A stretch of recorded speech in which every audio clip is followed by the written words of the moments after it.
Bonjour à tous, aujourd'hui petit tuto, on va apprendre à tester le PO4 en aquarium, PO4 qu'on appelle aussi les phosphates. Donc les phosphates c'est un paramètre qui est important en aquarium, c'est utilisé par les plantes pour leur croissance, mais quand c'est présent en trop grande quantité ça peut favoriser l'apparition d'algues. Au contraire, si jamais vous êtes en carence, vous allez donc constater un ralentissement de la croissance des plantes et peut-être également une perte de couleur.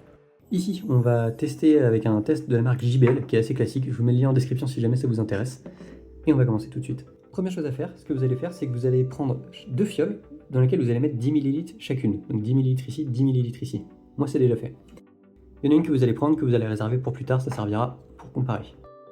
Une fois que vous avez fait ça, vous allez prendre la première fiole, donc celle-ci, que vous allez ouvrir, et vous allez prendre la cuillère. Attention à une chose très importante, si vous regardez le guide vous précise bien de prendre le petit côté de la cuillère et pas le grand, c'est très important. Donc, ce côté-là, pas celui-ci. Donc vous prenez le pot, vous prenez la cuillère, vous versez dedans, et voilà, il faut que ce soit ras. On met ça dedans. Une fois que ça c'est fait, vous prenez le deuxième flacon, et vous allez verser 10 gouttes dans la solution. 1, 2, 3, 4, 5, 6, 7, 8, 9, 10. Parfait. Une fois que vous avez fait ça, vous prenez le couvercle de votre flacon, vous refermez, et vous secouez.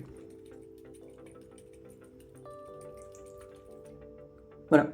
Une fois que c'est fait, il faut attendre 10 minutes et on viendra voir le résultat. Voilà, donc on se retrouve 10 minutes après. Ce que vous faites, c'est que vous prenez la fiole que vous avez réservée au début, que vous mettez en haut, et vous prenez la fiole avec le réactif que vous mettez en bas. Une fois que vous avez fait ça, vous le mettez au début, et là on va tout simplement venir faire un test de colorimétrie, c'est-à-dire qu'on va passer ce petit appareil de gauche à droite, et dès que la couleur correspond en haut et en bas, c'est que on est au bon résultat. En l'occurrence, on peut voir que c'est très blanc en bas, donc je suis ici, je suis à moins de 0,02. Je suis probablement en légère carence de phosphate, donc voilà, il va falloir que je mette un petit peu d'engrais. Voilà, donc maintenant pour interpréter les résultats, en général, si vous êtes au-dessus de 1 mg par litre, on va considérer qu'il faut faire attention, il faut essayer de baisser cette valeur. Si jamais vous êtes au-dessus de 2, 2,5, là il faut vraiment essayer de baisser ça parce que c'est présent en trop grosse quantité, vous avez un risque d'algue qui est vraiment très fort.